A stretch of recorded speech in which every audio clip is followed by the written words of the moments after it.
бид нар хуучин гэрээний баг иш үзүүлэгчдийн номноос ерөнхийдөө суралцж байгаа. Тэгээд нэг ном гэж ярьж байгаа. Тэгээд баг иш үзүүлэгчд гэдэг нь одоо эсрэг маань баг гэж хэлж байгаагаараа бусад иш үзүүлгийн номнуудаас одоо доогуур үнэлгээтэй асуудалтай биш тийм ээ. Энэ бол зүгээр л жижигхэн богинохонд бичигдсэн ийм иш үзүүлгийн номнууд байгаа. Нөгөө одоо урт урт бичигдсэн иш үзүүлгийн номнуудтайгаа адилхан бурхны гайхамшигтай үнцэнтэй үгийг одоо биднэрт хэлдэг, ярьдаг, бас биднэрт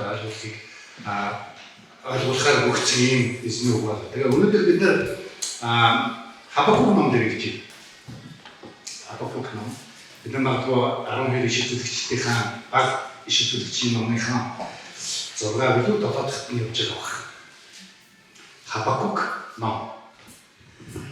За бүгд Хабакук номыг ихлээр гаргаад яа. За тэгээд мэдээж бүгдийн бид нэг дор уншиж чадахгүй тийм цаг байхгүй. Тийм учраас хамтдаа бүгдээрээ ярилцаад тэгээд уншаад явна. Өнөөдөр зугаан дээр төрүүлээд ирсэн самайгч үтгэр үрд ирээд тэгээд гадаад явах яаж суулаа. Тэгээд самайгч маань өөрийнхөө амьдралыг жоохон хуваалцаад тэгээд одоо ингээд хэд маань одоо ингээд одоо насны төгсгөл дээр одоо нэг гэр бүлийн 4 эмэгтэйчүүд маань бас нэг их сонирхолтой ингээд амьдралаа одоо ингээд амьдралын төгсгөл дээр ирээд байгаа. Заримдаа ч гайхмаар гэсэн ийм байдлыг өгдөө надад хуваалцсан. Бид нар заримдаа бурхны замуудыг ерөөсөй ойлгохгүй. Бидний өөрсдийн хүсэж бодож ирсэн тэр зүйлийг бид заримдаа бурхнаас хүлээж авдаггүй. Бурхан бидний асуултанд ерөөсөй хариулдаггүй заримдаа. Бид нар заримдаа бурхны замуудыг тэр болгон ойлгодоггүй. Ойлгох гэж орох юм бол заримдаа улам илүү их зовлон шаналд бид нар заримдаа ордог.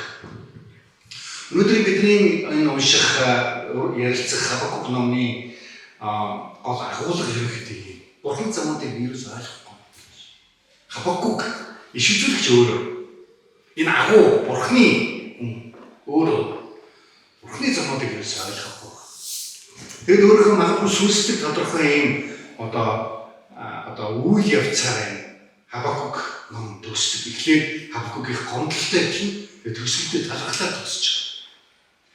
Бурхан магадгүй энэ номыг гэдэг нь Христэд итгэж хүмүүс өнөөдөр өөртөө итгэж байгаа хүмүүс зориулж өгсөн нэг гол шалтгаан магадгүй бид нар өнөөдөр гомдлоосоо дараагийн шат руу гаргасан гэж эз үсэж байгаа. Бүр талархалтай амьдрал руу ирээсэй гэж. Яг л тэр нь биднэрт ашигтай. Тэр нь биднэрт чухал.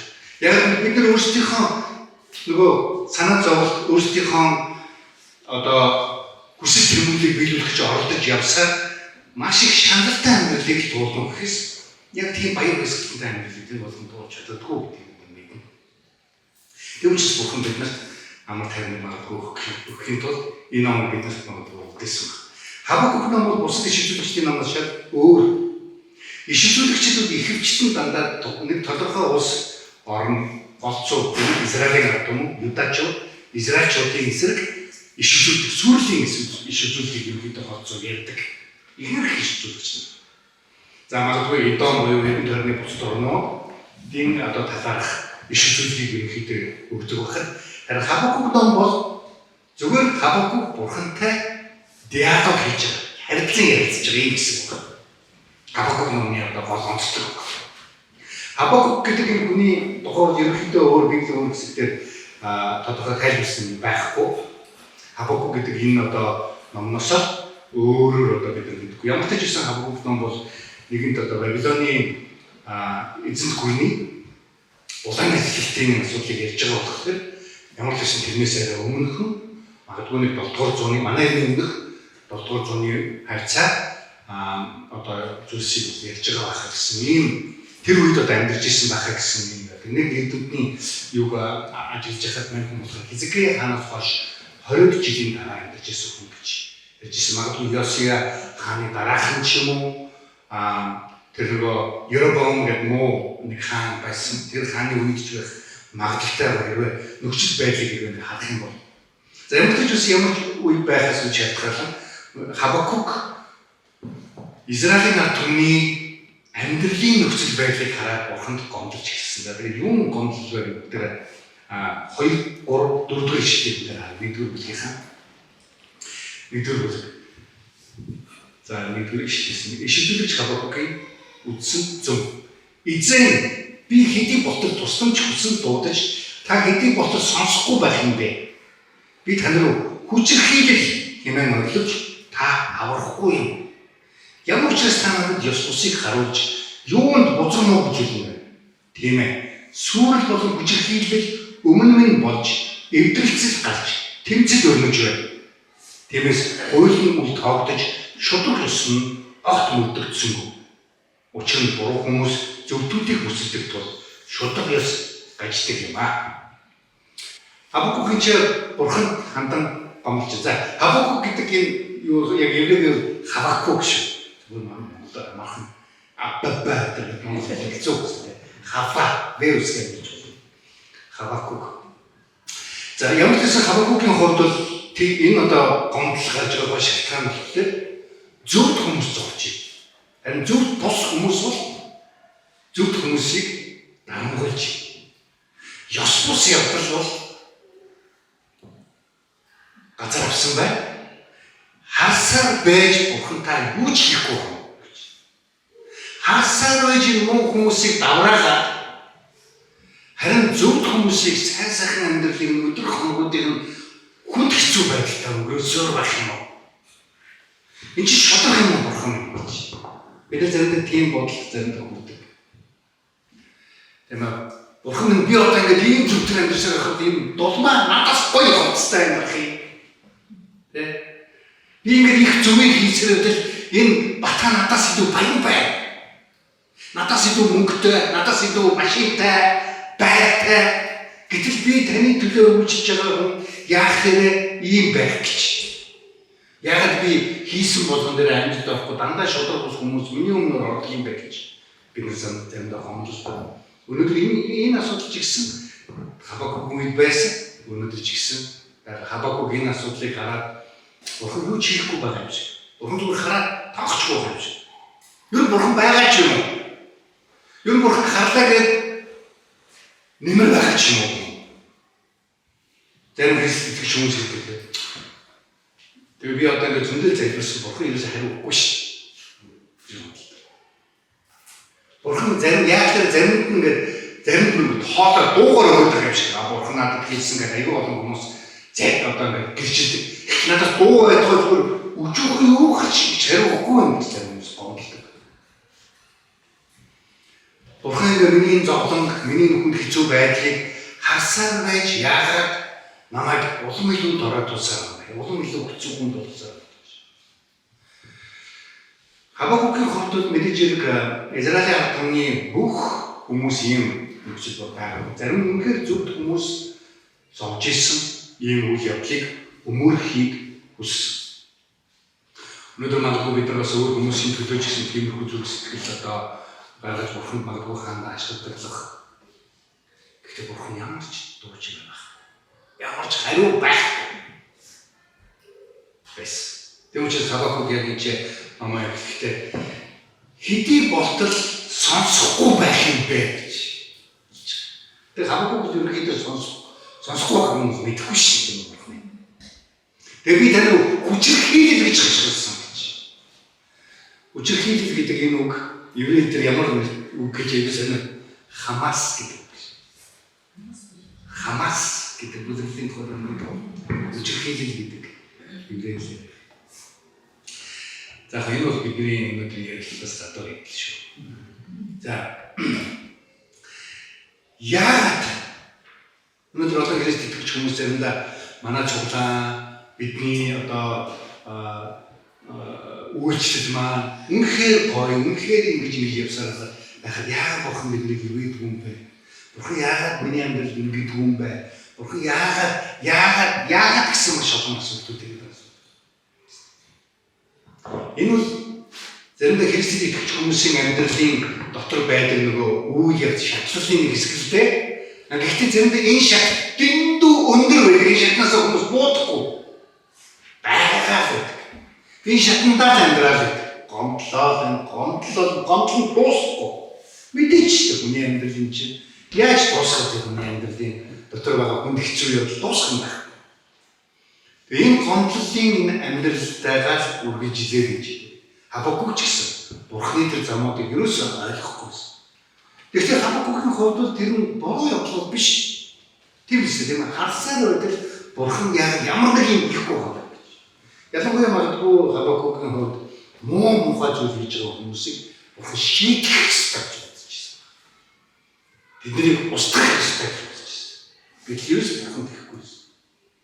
Тэгээ Бурхан харин Хабакукт хариу өгсөн. Хариу өгсөн цаг бүгдээр нэг хэсгийг уншиж 5 дугаар ишлэлээр хэлсэн. Үндэстнүүдийн дунд хар ажиглацгаа алмай байх тун. Учир нь та нар сонссон ч итгэж чадхааргүй нэгэн зүйлийг би та нарын өдрүүдэд хийж байна. Үзэгтэн, догшин, чаламгаа үндэстэн болох халдайчуудыг би босгож байна. Тэд өөрсдийн бус газрыг эзэмхээр дэлхийн ингээд жагсан ууршилдаг. Тэд сүрдмээр хайншигтай. Тэдний шудраг ёс ба эрх мэдэл өөрсдөөс нь үлссэн билээ гэж. Яг тэдний шудраг ёс эрх мэдэл нь өөрсдөөс нь үлссэн гэсэн чинь юу гэсэн үг вэ? Тэр зүгээр Бурхангүйгээр өөрсдөө тэр эрх мэдлийг өгдөг зэрлэг аимшиг хүмүүс гэж Бабилончууд гэж. Асирчууд бол аимшигтай дүн байсан. Тэд нар жишээлбэл газар нэгээд үзүүртэй модыг гүн ухаж суулгаж байгаа. Дээр нь хүнийг зоод авсан. Хүнийг ядаар аимшигтай ялгаж үзсэн тийм ээ. Гэтэл Бабилончуудын тухай ярихдаа Ассирчуудаас аимшигтай гэж ярьжсэн. Тэдний одоо хэлэх дуртай үг бол тийм ээ үнсэн тураг. Өөрөөр хэлбэл ямар ч амьд ургамал гэхгүй. Модуудын хүртэл жарчиж тэр газрыг амьд юмгүй болгох ийм зорилготой юм одоо аимшигтэй цэрэг дайны болж байсан. Тэд тийм сүрдмээр тийм аимшигтай хүмүүс халдайчууд гэж хэлж байгаа нэг талаар Бабилончууд шүү. Халдай гэдэг орон нутгаар ярьж байгаа юм. Манай хот тэгдэг шиг юм. Шаардныхан гэж юм шиг тийм. За. Халдайчууд бол Бабилончууд. Бидний зэрлэг байдал, бидний одоо аимшигтай тэр одоо явдал бол тэр өдрүүдэд хүмүүсийн чихэнд сонсогдсон юм байсан. Гэхдээ ер нь бол тухайн үедээ бол бас халдайчууд одоо Ассирийн тэр эзэнт гүрний тэр хүчрэх байх тэр үед бол тийм хүчтэй бол бас байгаагүй. Тэд нар зүгээр л нэг тэгэр одоо мөрний дэрэг гэх юм жижигхэн хот байсан. Харин Бурхан тэднийг ашиглахын тулд босгосон гэж. Аимшигтай хүчрэх догшин ард түмнэр өөрийнх нь ард түмний тэр зөвхт бус байдлыг одоо шийтгэн гэсэн ийм одоо зорилготой байгаа гэдгийг Бурхан одоо хэд хэлж байна? Хабакукт хэлсэн. Хабакук юу байж байгаа юу вэ? Тэд нар чинь Израильчуудаас илүү аим шүү дээ. Яг тэр бузар буухай гин нүгэлтэй хүнээр арай баг бузар нүгэлтэй хүмүүсийг шийдэх гэж. Юдэчүүд тэдний хажууд бол гэргэнтэн. Бурхны өмнө тийм ээ магадгүй янз бүрийн шүтээгчүүдэд шудраг бус байдал гараа яаж болохоос арайч бас бүр Бабилон шиг тийм аимшигтай бол биш шүү дээ гэж магадгүй. Хабакук. Нөгөө гомдлол нь гинтэд юу вэ? Байж байгаа би гомдлж юм л да. Гэхдээ бас арай болохгүй. Өөрөөр Бурхан таны яг хийх гэж байгаа юм чинь яг зөв биш байна. Миний стандартаар, миний ариуслын стандартаар та яг над шиг байж чадахгүй байна. Тийм биш үү? Тэгээд 12 дугаар ишлэлээс хэрэг хадлан нэг дүргийн миний ариун нэгэн эзэн Бурхан минь та өн мөнхөөс байсан босуу. Тэгээд бид өгөхгүй. Эзэн та шүлтийн төлөө тэднийг томилсон билээ. Хад минь та засан залруулахын тулд тэднийг тогтоон тавьсан. Таны нийгмийн муу мухад зөвшөөрч чадхааргүй дэндүү ариун юм. Бузар харис явдлыг та таашаа гарч чадахгүй билээ. Яагаад та санаагаар үйлчлэгсдгийг таашаа харна. Өөртөөс нь илүү зөвтгөх буруудад залгиж байхад юунд та амьд чимээгүй байна. Өөрөөр хэлбэл Бурхан та ариун биш юм уу? Бурхантай зөв шударга биш юм уу? Яг л зөвд бус зүйл арай зөвд зүйлийг залхих гэж. Яг зөвхөн жоохон алдаа гаргасан өөрхөн ард түмнийг бүр аимшигтай зэрлэг бүр тамийн хүмүүсээр шийдвэрлэх гэж Хабакук гомдолж байгаа. Харин энэ хоёр дахь гомдол дээр Бурхан хариу өгөхгүй. Бурхан хариу өгөхдөө зүгээр л арай өөр зам гэсэн. Чи өөрийнхөө амьдралд болж байгаа ариун зүйл ойлгохгүй байгаа зүйл дээр яаж амьдрах ёстой вэ гэдгийг Бурхан хэлж байгаа. Гомдлын амьдрал бол бид нар Бурханаас үнэндээ яг гомдлын амьдралаар хариу авч чадахгүй. Гомдлоод Бурханаас хариу авч чадж байх. Бид нар заримдаа ээж аавдаа ч юм уу дарга цэвэрлдээ дээдлэлт байгаа их мэдтэй хүмүүст гомдол гаргаа заримдаа гоё хариу магадгүй авч чадах болох юм. Уцаа нэр тийм юм биш тий. Хөөх юм гэж болно. Эсвэл тэгвэл чи зайл гэдэг эсвэл ажлаас авсуудаж болно. Ямар нэг хариу. Энэ Бурханаас бид нар заримдаа хариу авч чаддаггүй. Яг л Бурхан чимээгүй гэдэг. Тэр үед чимээгүй. Яг л тэр чимээгүй байдал бидэрт уг нь бол ерөөл яг л бид нар заримдаа бүх зүйлийг мэдэх юм бол бид нар илүү их одоо сэтгэл зүйн ачааг үүрэх амьдралд.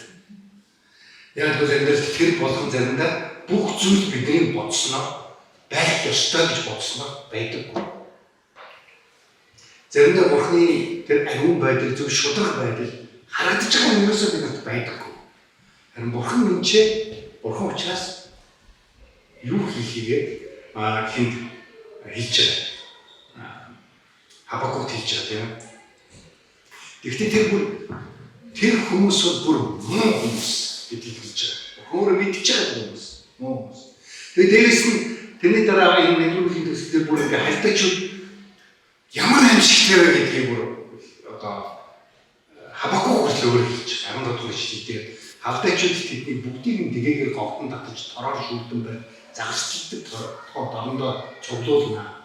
Тэгээд баярлалтан хөөцөлж байна. Тийм учраас тэд өөрсдийн торол дахид өргөж загасчилдаг дорондоо гэрэл цуглуулдаг. Учир нь тэдний оц онгод эдгээр юмсаар агун бөгөөд хоол хүнсний элбэг дэлбэг байдаг. Тэд тороохоос үндэстнүүдийг хилтгүүлэл бүх хязгаар байх юм гэж юу. Хабакук юу ойлгохгүй. Тэр бүр аимшигтай авт юм шүү дээ. Тэгтэл манай түүнийг та зүгээр энэ хүн зохицуулчихгүй яагаад заавал хаа намаагүй өөр газраас аимшигтай хүмүүсийг ирээд алуулах гэж. Энэ Иерусалим чинь, энэ Юдад чинь зөв хүмүүсэндээ байгаа шүү дээ. Тэднийг бас алуулах юм гэж юу? Мэдээж тэр асуултанд нь бол Бурхан шууд хариулав.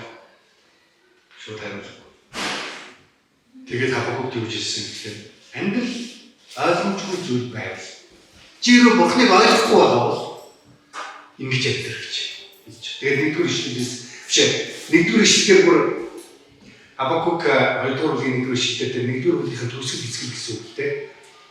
Бүр Бурхан ингэж хэлж байгаа. Би харъя. Яг хийж хармаар. Энд юу гэсэн би манааныхаа байранд зогсож бэхлэлтэй байрлаж байгаа.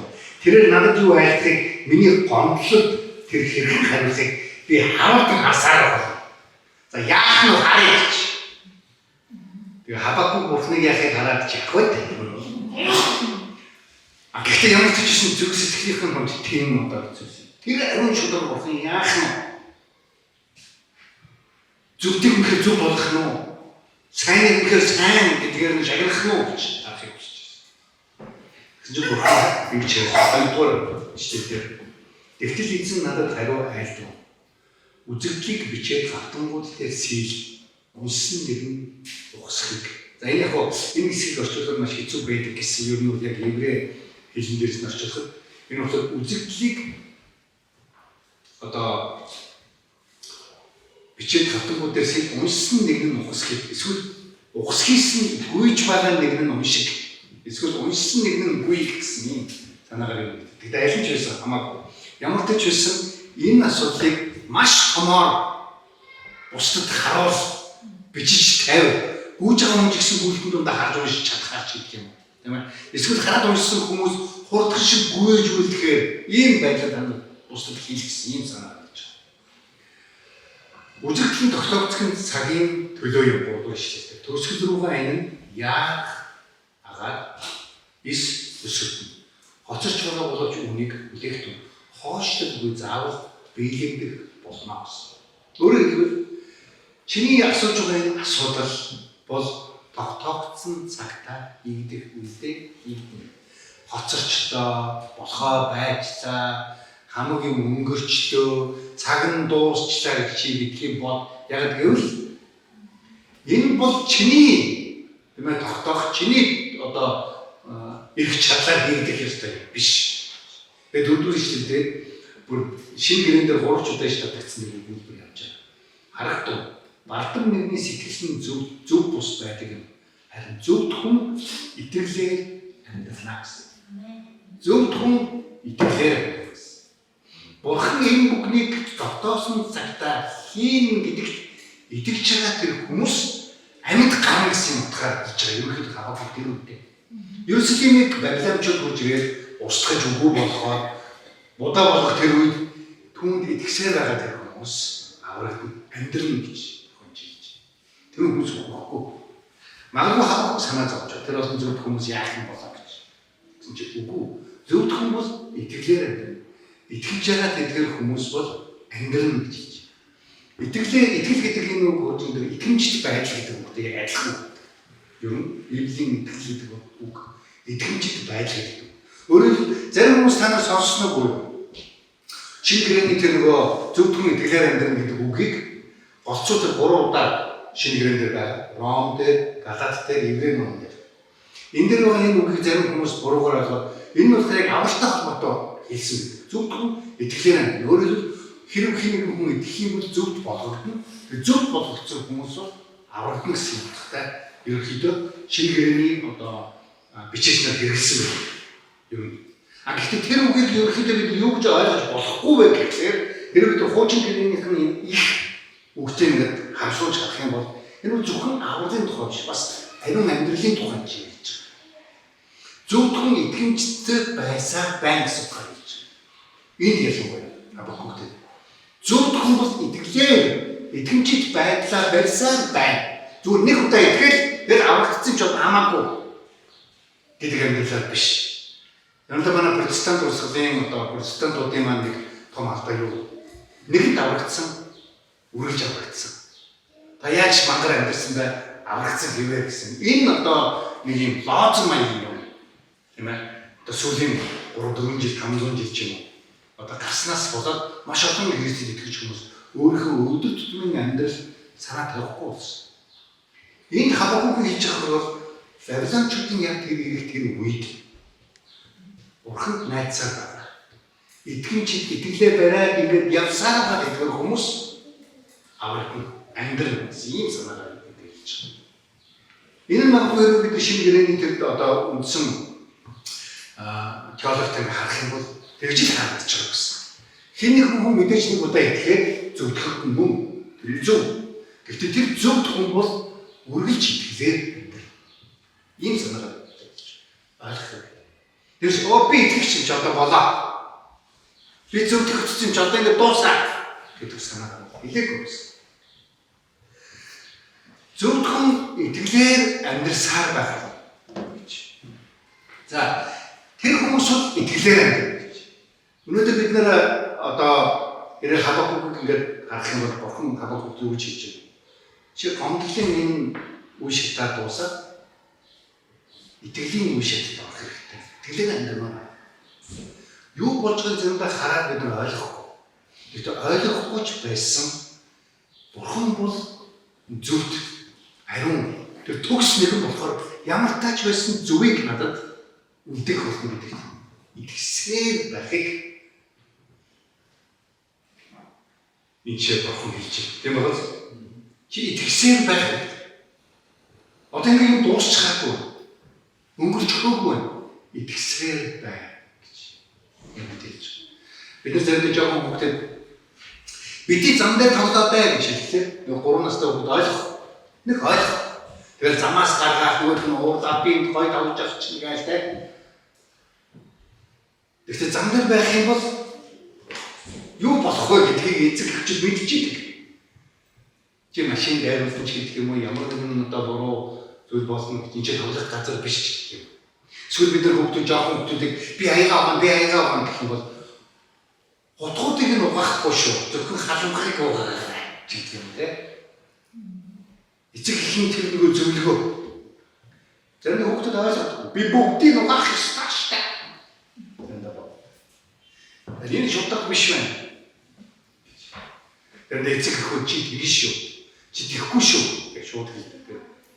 Хүүхдүүд яадаг? Ялангуяа өсвөр насны хүүхдүүд яагаад би тэгж хийх вэ хэвээр гэж. Би яагаад хийхгүй гэж тэгээ бид нар эцэг эхийн тэр нөгөө тэр ухаан байдаг тийм ээ энэ болно энэ болохгүй гэж. Бурхан бол төс бүгдийг мэддэг бурхан гэдэг бид нар итгэдэггүй гэвэл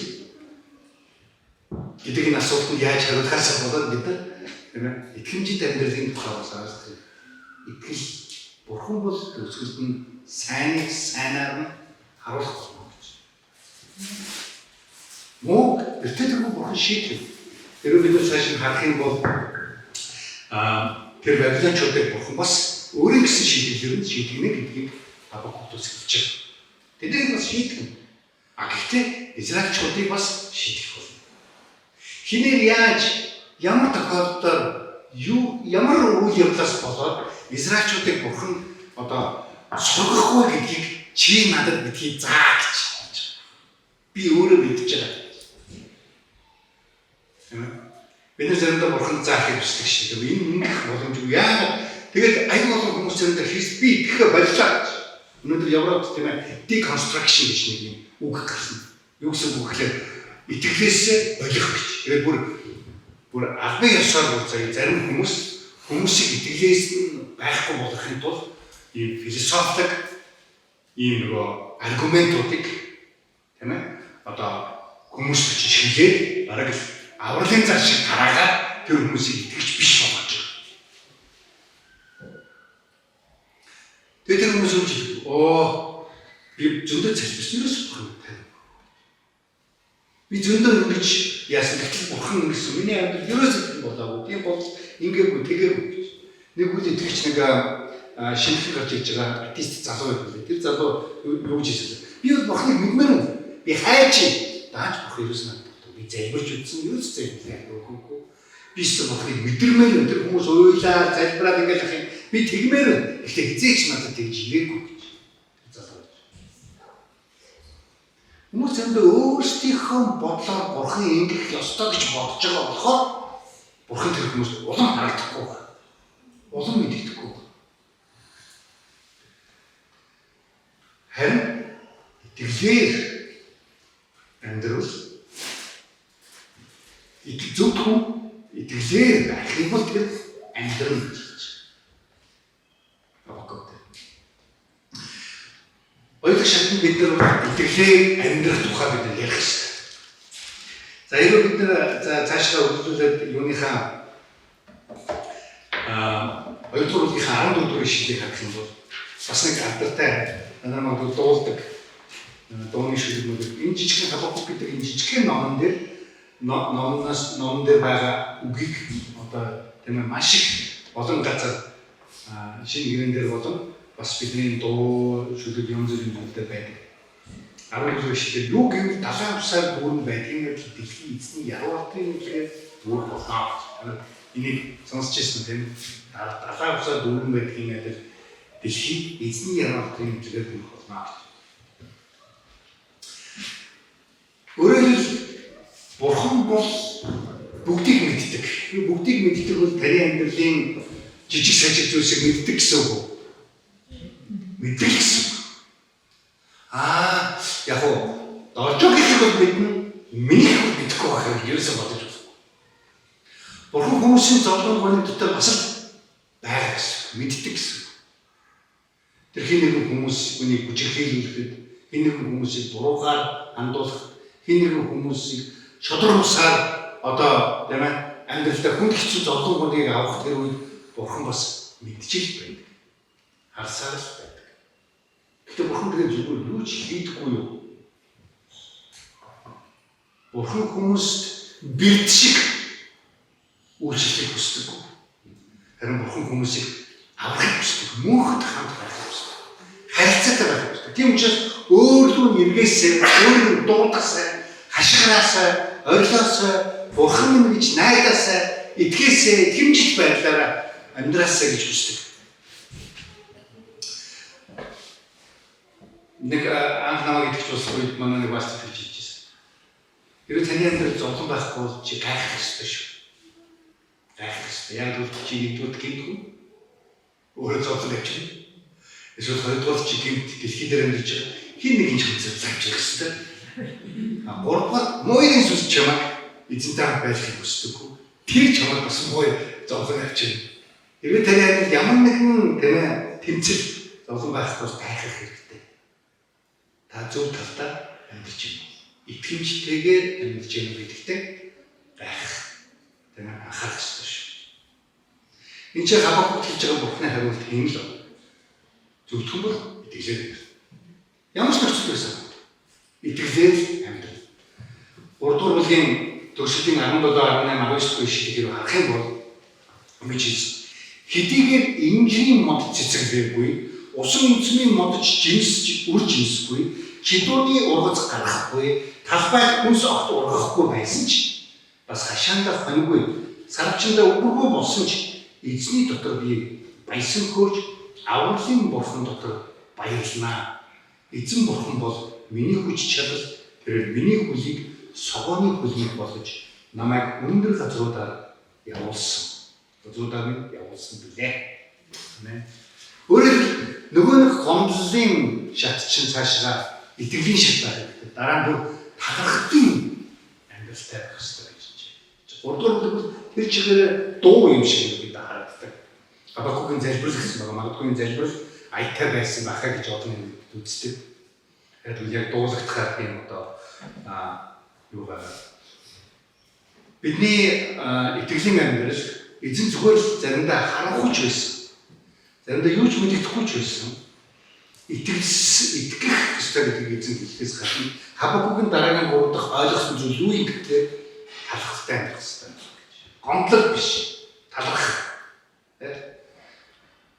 Эдгээр инженер мод цэцэглэхгүй ч гэсэн. Нөгөө тариан талбайд юу ч байхгүй ч гэсэн. Ямар ашиг орлогогүй ч явж ирсэн. Магадгүй амьдрал бодож исэн зүйлийн төлөвлөгөө норж исэн ч гэсэн. Эзэн дотор би баясан хөөж авралынхаа Бурхан дотор баярлнаа гэж. Яг л Бурхан бидний өдөр болгоны амьдралыг гоё өнгөтэй гоё болгоод дандаа юм өгөөд ингэж байна гэж biz амлаад харин аврал гэж амласан. Тэр аврал бол өөрөө байгаа. Тийм учраас тэр аврал дотор баярлах. Паул бичсэн захидалтай гэсэн шоронд байгаа хүлээстэй байх үедээ ч гэсэн та нар баярлах тун гэж. Зовлон зүдгүүрийн донд ч гэсэн баярлах тун. Амьдралаа харах юм бол баярлах юм магадгүй байхгүй гэх өдрийг өдөр. Гэхдээ Бурхныг харах юм бол Бурхны тэр авралыг баярлах зөндөө.